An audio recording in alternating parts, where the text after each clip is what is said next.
بسم الله والصلاة والسلام على رسول الله اللهم صل على سيدنا محمد وعلى آل سيدنا محمد كما صليت على إبراهيم وعلى آل إبراهيم إنك حميد مجيد اللهم ألهمنا مراشد أمورنا وأعذنا من شرور أنفسنا أما بعد فقد قال الله تبارك وتعالى ولقد يسرنا القرآن للذكر فهل من مدكر صدق الله العظيم.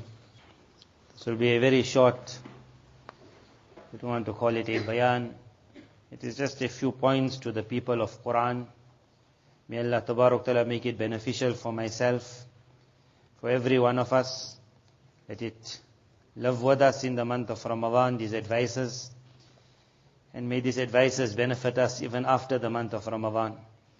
Rasulullah sallallahu alaihi wasallam said regarding the month of Ramadan, "Man qama Ramadan imanan wa ihtisaban," that whoever will stand in the month of Ramadan. So the person who stands is the Hafiz of Quran definitely, and it's the non-Hafiz of Quran. Everyone is standing, but the pressure that the Hafiz feels, the person behind him, he doesn't feel that. What the Hafiz goes through, only the Hafiz knows. Whether his Quran is very solid or he is shaky. Where everybody else's roza ends when Maghrib comes, and then it is savories and samosas and everything. For the Hafiz, his roza only ends after Tarawih. And he also got the fikr of the next day. If anyone would have understood what the Hafiz goes through, his father and mother, they're not going to understand that. And that musalli who's behind him, who always thinks it's very easy to stand on the musalla, he'll never understand. And there are those people who think like, hey, today you got Surah Yasin, that's like the easy para. That's the hardest for the Hafiz. Because on that day, even that old uncle at the back, he's ready like, to show I know Yasin. Just waiting like. So what the Hafiz goes through, no one knows. But Almighty Allah knows everything. So you will see in this narration that when Ramadan and especially Qur'an will speak, Nabi sallallahu alayhi wasallam made mention. So the hadith I mentioned was whoever will stand in Ramadan. The Hafiz will stand, the non-Hafiz. Imanu wa ihtisaban. Iman means understanding that the standing of mine in Ramadan, I am doing it because my Allah wanted it. I am not doing it because my father is saying, where are you going to be? I am not doing it because everyone is doing it. I am doing it because I believe in an Allah. Wahtisaban, and I have a hope in such reward that nobody else would have ever thought about.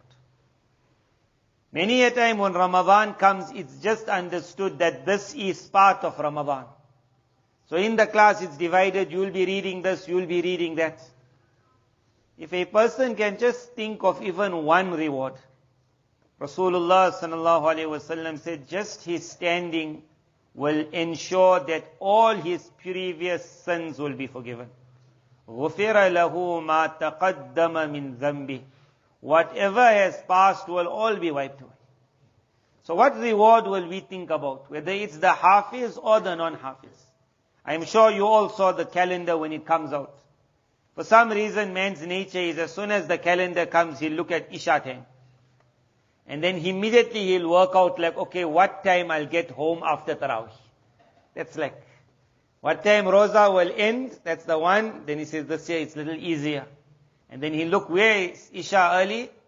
And then he'll say, okay, 1 hour, 15 minutes, I'll be at home at this time. Then he'll say, 9 o'clock, it's like, okay. So why that fikr? Because to stand so long is not easy. It's an extra hour. So if you just let that month go, and that individual doesn't say that when Allah has made a deal with me, so we will just go off this. There are certain times in the life of a believer where Almighty Allah wants to give. And He wants to give a lot. The problem is that the believer, me and you, we are those that are not ready for the business deal. So it's like that person called him and said, you will make $1 million here. But you must be ready to put down something. And that's where the person pulls his hand back. He says, I don't know, can I put it down? The father is saying, put down your money, I'm telling you it's guaranteed. And the son is saying, Daddy, I'm too scared. Almighty Allah sometimes wants to give so much. But it is known that the servant is not ready to make that step. So had it been left that in the month of Ramadan, at the time of Tahajjud, there is so much and so much and so much to be attained. Oh my servants, wake up. It is understood that majority of us would have missed the Tahajjud, woken up few minutes for the Sehri, eaten something and gone for Fajr. Almighty Allah in His kindness made the system of Ramadan different from the normal. Where the last part of the night is the best part throughout the year. In the month of Ramadan, it was said, for my servants, I'm going to bring it to the beginning part. If they don't want to wake up at the ending, I will force them to stand at the beginning. Allah's Rasul sallallahu alaihi wasallam said, Allah first made the fasting farz upon you.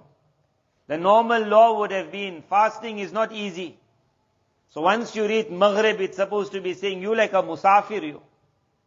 Very hard your roza was. So Isha time, instead of 4 rakats, read 2 rakats. Because whole day you fasted. In the month of Ramadan, the opposite happened. Nabi sallallahu alaihi wasallam said, Allah made the fasting compulsory upon you. وَسَنَنْتُ لَكُمْ قِيَامًا. And then I established for you the standing. It would have been that why extra? You're supposed to make it half. Because so much was going to be given. That me and you, it's known we wouldn't have made that step. Almighty Allah in His kindness said, then I will sign the deal on behalf of my servants. I will make them stand. Whether they will like it or not. I will bring them and I will force them to stand. How long the person is supposed to stand? In the month of Ramadan, the demand was that the individual stands from the beginning, meaning from the Isha. And he remained standing until just before dawn. Because it was called the Qiyam of the night, stand in the night. It wasn't called stand for 1 hour in the night. Rasulullah sallallahu alaihi wasallam performed like this with Sahaba radiallahu anhum. He performed and he continued reading. And the Sahabi says, just before dawn he ended, and we quickly went to make our sehri. Nabi sallallahu alaihi wasallam on another occasion then, when the half he read, and when it was what we will call half the night, he ended. So the Sahabi radiallahu anh then said, Oh Allah's Rasul sallallahu alaihi wasallam, how nice it would have been if you had continued reading. Nabi sallallahu alaihi wasallam then said that magical word, because of which he made Ramadan like a, if you call it a month of barakat, this is the barakat of Ramadan.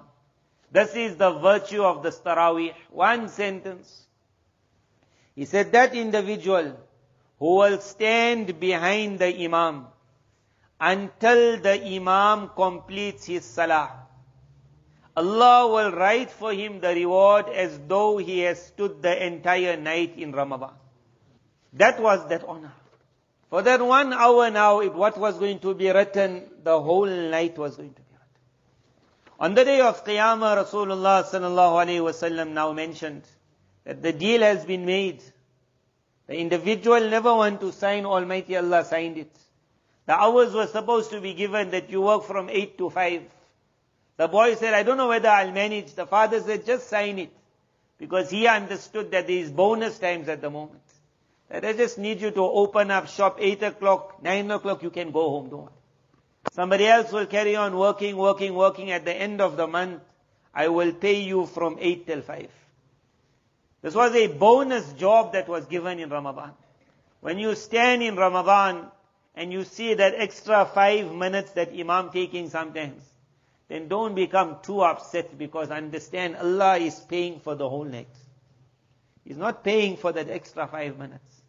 Allah is paying for the whole night, whole night. So if the boss says to you, I only want you 1 hour in the business, others will work, you'll get paid the whole thing. Then 1-2 times it happens that the boss just phones and says, you know what, can you pull another 20 minutes? That person will say, definitely, like. Because I'm getting paid for so many hours. So on the day of Qiyamah, Rasulullah sallallahu alaihi wasallam now mentioned that what is this reward? He said, Inna as-siyama wal Qur'an yashfa'an lil abdi. There will be a day where the fast and the Qur'an will come with its intercession. It will be a day where me and you will really need someone's dua. On that day, perhaps the granny might come with her hands. A pious person might himself come and say, let me sort out my matter first and then I'll help you out. And then there are those that doesn't need to sort out their own matter. That is called Qur'an. Rasulullah sallallahu alaihi wasallam said, if anything will argue in front of Allah, it is Qur'an. Every other intercessor will intercede in a manner to say, please. But no one will dare argue. Allah's Rasul sallallahu alaihi wasallam said, Qur'an will argue for its reader in front of Allah. It will continue arguing until it will see to his salvation. So he says, on that day, Qur'an and fast will both intercede. The fast will say, Rabbi, mana'tuhu at-ta'ama wash-shahawata bin-nahar. That I know what he went through. During the day, there were times he wanted to eat. I did not allow him. There was a lot of desire that he had for many things. I kept him back. What we are trying to say is, you might feel hungry during the day. No one around you will feel your hunger. But your hunger is being recorded by what is called fast itself. Fast itself will take its own form on the day. And it will say, that person kept me, that person kept me, that person kept me. And then it will say, I made that person hungry, I left that person hungry, I left that person hungry. فَشَفِّعْنِي. Then it will say, oh Allah, I am interceding. وَيَقُولُ الْقُرْآنِ. As that is carrying on, Qur'an will start. And he will say, مَنَعْتُهُ النَّوْمَ بِاللَّيْلِ. At night, he could have easily gone home to sleep or to pass the night after Isha. It was because of me I kept him away from his sleep. See this wording. مَنَعْتُهُ النَّوْمَ بِاللَّيْلِ. At night I kept him away from sleeping. Now for who Qur'an will say this? Really it was supposed to be, Qur'an was supposed to check up in everyone's house. That did you really stay awake at night? Or did you just go to sleep 1 hour later, which you normally sleep at 10 o'clock? If Qur'an wanted to be a businessman like me and you, it will have proper records. That you never stayed up. You normally sleep at 11. That night you also slept 11. But Qur'an will not say that. Qur'an will say, Allah, he wanted to sleep at night, I stopped him from sleeping. It will be written, that record is there, you were here for the Tarawih. You were in the garage for the Tarawih. You were in the house for the Tarawih. You read your Tarawih. The Qur'an will say, I kept him away. He never sleep. On that day, that individual won't be asked, you never sleep. He'll just keep quiet. He'll take all that credit. I never sleep. That little that you do is laught by Almighty Allah. It will be a day where every one of us will need dua. And when you will see the dua, in this world, my brother Moulana Imran compiled a kitab, it's called Presence of Paradise. So today while I was browsing through one incident I read, it made me understand the power of dua.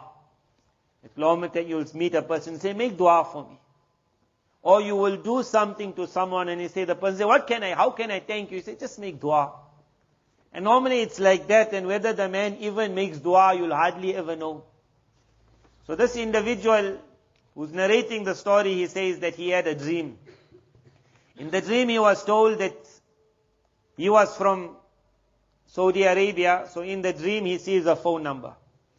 And he is told, I want you to phone this person and invite him for Umrah. So he wakes up, he says, what an amazing dream, phone number, where he's a travel agent. But the next night he has the same dream, phone number, and I want you to invite him for Umrah.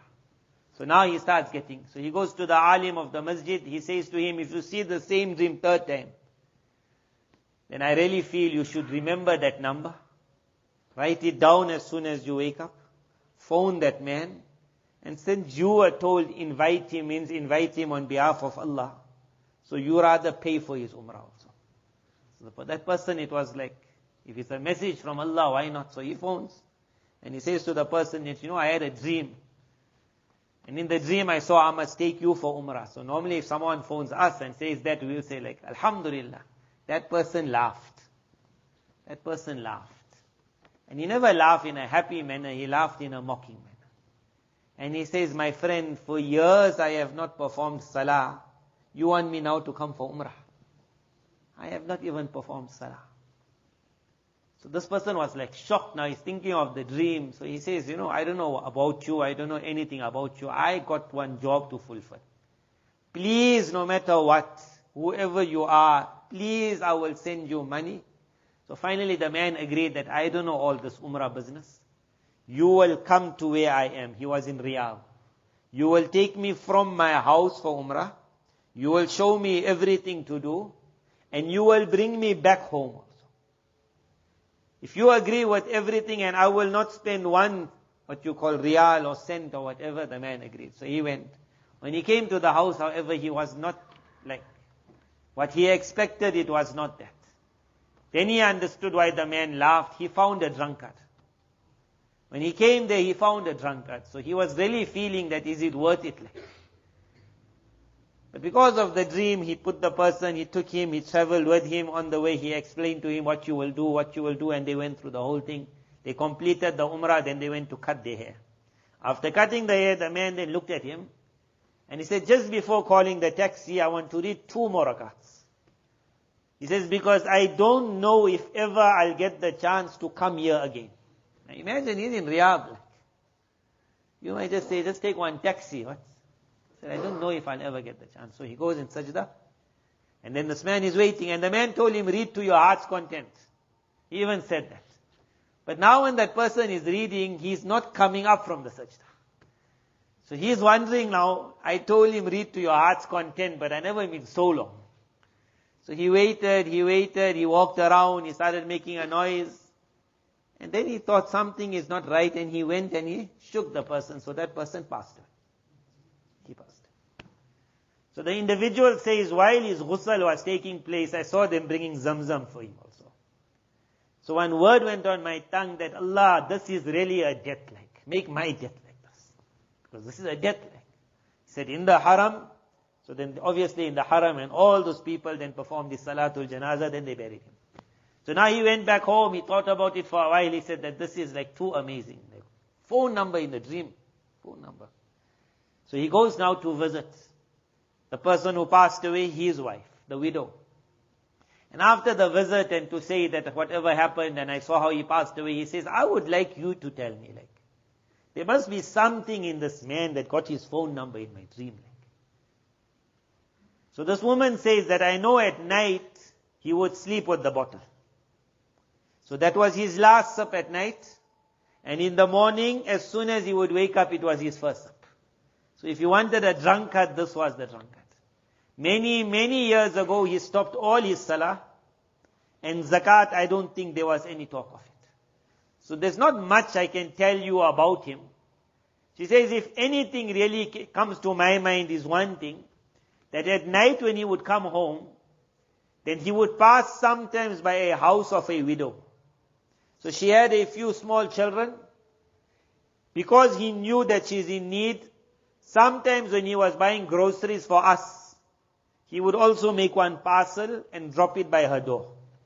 He says, I know of this because I would phone and say that there's a parcel, will you please take it? My husband left for you. She says, that woman, I remember her words very clearly. Whenever I would say, my husband left something for you, then she would thank in this manner, she would say, Allah yuhsin khatimak. May Allah make your end very good. So one, Allah yuhsin khatimak. Now that dua where it hit, that the phone call had to come. So when I read this here, I thought how all of us need dua. All of us. But there is one dua that is very unique. It is called the dua of Qur'an itself. So in the month of Ramadan, don't take it as a burden to perform this Tarawih. Rather take it as that I'm the one who's going and giving the parcel also. If that old lady's dua could make the work, then my Qur'an inshallah will appreciate my efforts. It is not a burden to be reading Qur'an. It is difficult, definitely. But it was also difficult to buy that parcel. Everything is appreciated in the heavens. Everything. So that is that one advice that I wanted to give. And the second one is, my brother prepared this a while ago. I mentioned it in one lecture. Some people found it beneficial, so I will mention it here.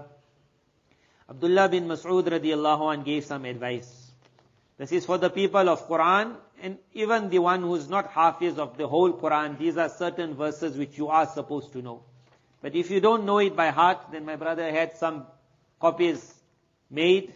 A person can take it home, but remember these are verses of Qur'an. So it should be looked after. How you put that calendar on that fridge. You can sometimes put this on the fridge also. Or on your cupboard. And just before sleeping, look at these verses. And understand what and what a man will get just with a little Qur'an. Then you'll understand what he will get with the whole Qur'an.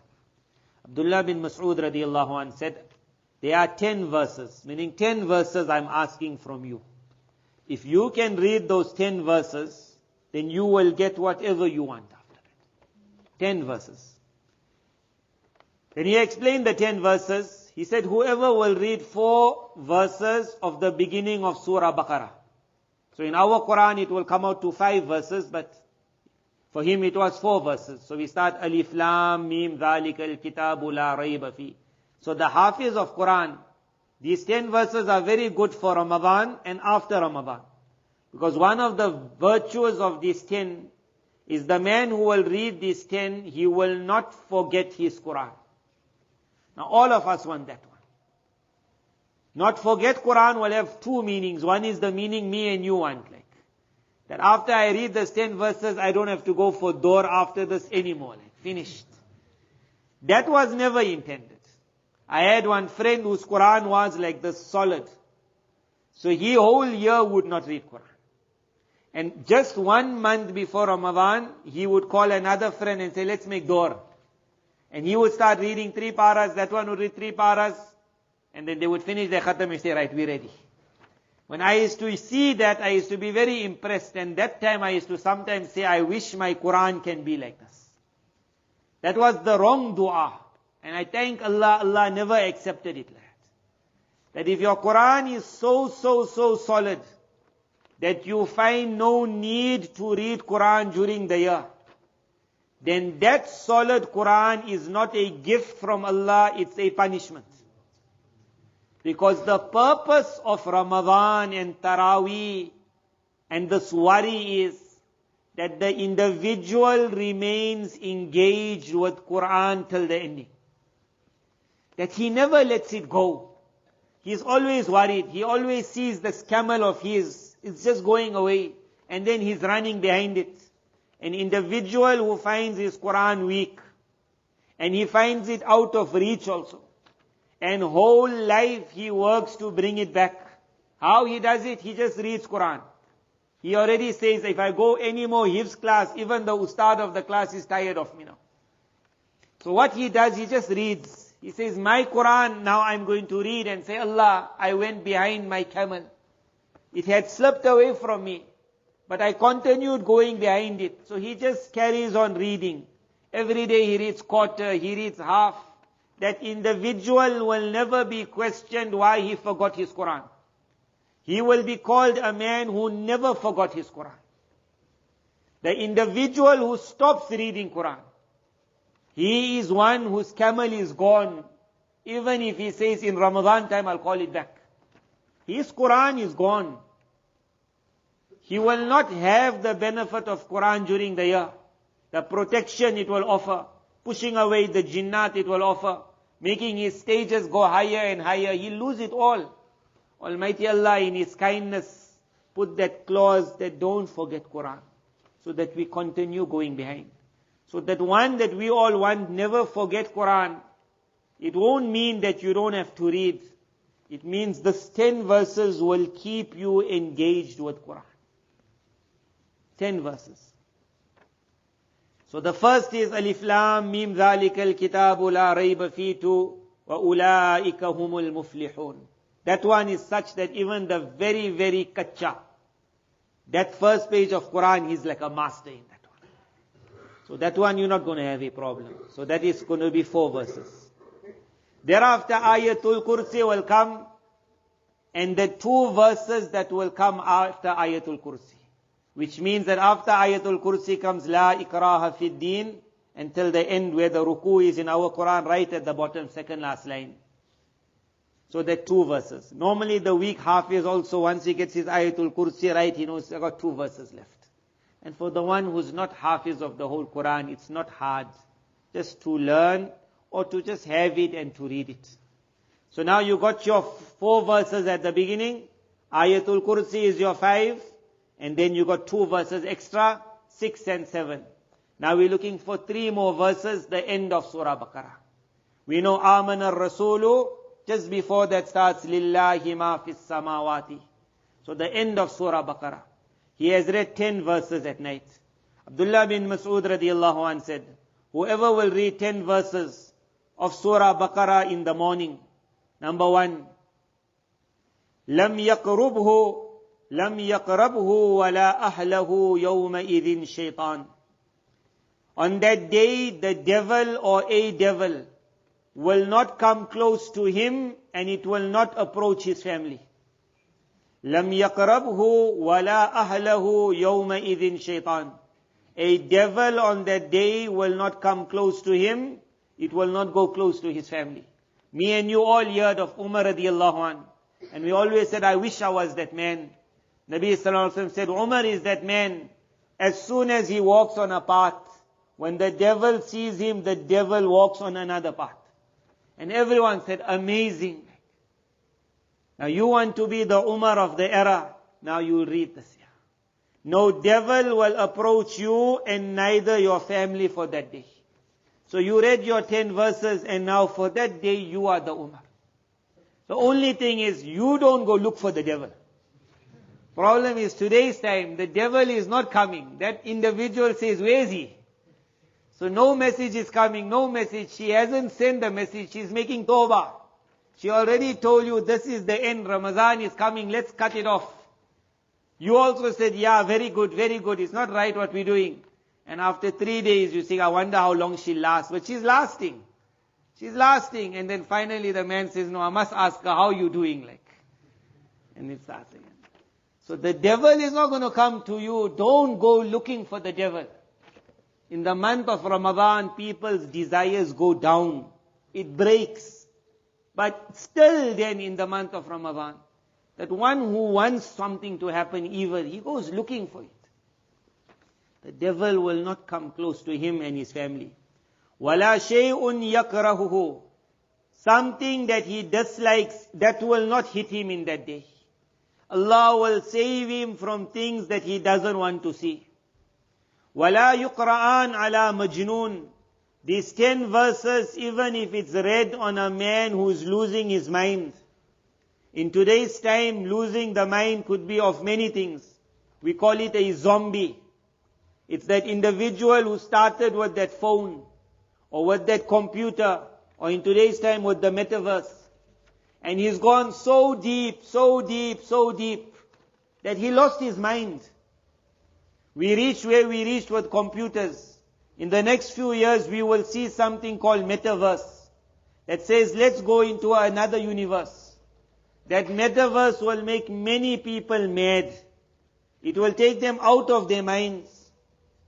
How is the mad person going to survive 10 verses? Read on the mad individual, it will bring him back to his senses. And he will say, this is not for me anymore. If he had put that gadget on his head, he will take it out. He will say, no way. It will not, read on a mad person, illa afaqa, he will come back right. In another narration, Abdullah bin Mas'ud radiallahu anh said, if it's recited in a house, no shaitan will enter that house till the morning. Meaning at night it's read. So if you read it in the day, you're safe from everything outside. You read it at night, your entire house is safe. Abdullah bin Mas'ud radiallahu anh student, then he added the final. He said, whoever will recite these 10 verses before sleeping, he will not forget his Qur'an. May Allah ta'ala make it that these 10 verses bring us back to our Qur'an. Whoever will come to his Qur'an. The last hadith we will end. Rasulullah sallallahu alayhi wa sallam one time came out to Sahaba radiallahu anhum. So me and you picture the scene. The Sahabi says, Kharaja alayna Rasulullah sallallahu alayhi wa sallam. Allah's Nabi came out. So he came out to me and you. Then he said, Abshiru wa bashiru. Abshiru means glad tidings to you. Then he said, wa bashiru, and you take the glad tidings to everyone else. He said, Alaysa tashhadun. Are you not the people who have borne witness that there is la ilaha illallah wa anni rasulullah? There is none but Allah and I am the messenger of Allah. Me and you also did that. Sahaba radiallahu anh said, definitely, we all. And me and you can also say definitely. How it was said to them, glad tidings to you and give the glad tidings to somebody else. And then he said, فَإِنَّ هَذَا الْقُرْآنِ This is that Qur'an. طَرَفُهُ بِيَدِ اللَّهِ وَطَرَفُهُ بِأَيْدِيكُمْ One part of it is in the hand of Allah and the other part is in your hand. فَتَمَسَّكُوا بِهِ I am only asking you now to hold on to it. These 10 verses will make us hold on to it. He said, I am asking you to hold on to it. فَإِنَّكُمْ لَن تَضِلُّوا وَلَن تَهْلِكُوا بَعْدَهُ أَبَدًا He said, I promise you, you keep your hand on this Qur'an, you will never go astray. You will never be destroyed after today. This Qur'an will do it all. It will protect us from evil from all sides. It will make us beloved to Almighty Allah. It will make our work. All me and you need to do is, don't forget our Qur'an.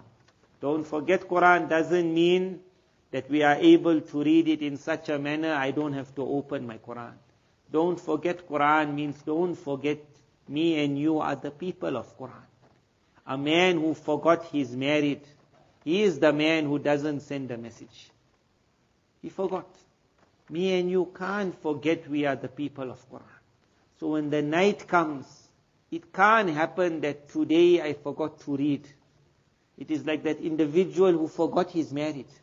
So he went overseas. He went for Umrah. He went for Hajj. His wife said, I'll make sabr. But he's married. So all she said is at night time, don't forget to message me. Now imagine that night he sleeps. And the next night he sleeps. And the third night she sends him a message, are you alive? And he says, hey, I'm sorry, I forgot I'm married. He can't do that. Me and you can't do that. Qur'an is reminding me and you again. Ramadan is a big reminder. And every night is a small reminder. That, O person of the Qur'an, I have not forgotten you. How can it be that you forgot me? Little but because of which, if these 10 verses are just there, soon as the individual looks at it and he starts reading, once you start messaging, you continue messaging. The individual who will read this at night, he will not forget his Qur'an. May Allah Ta'ala make these advices beneficial for me, make it for you. May Allah Ta'ala in His kindness, through the barakah of the coming month of Ramadan, make every one of us min Ahlil Qur'an, from the people of Qur'an. وآخر دعوانا الحمد لله رب العالمين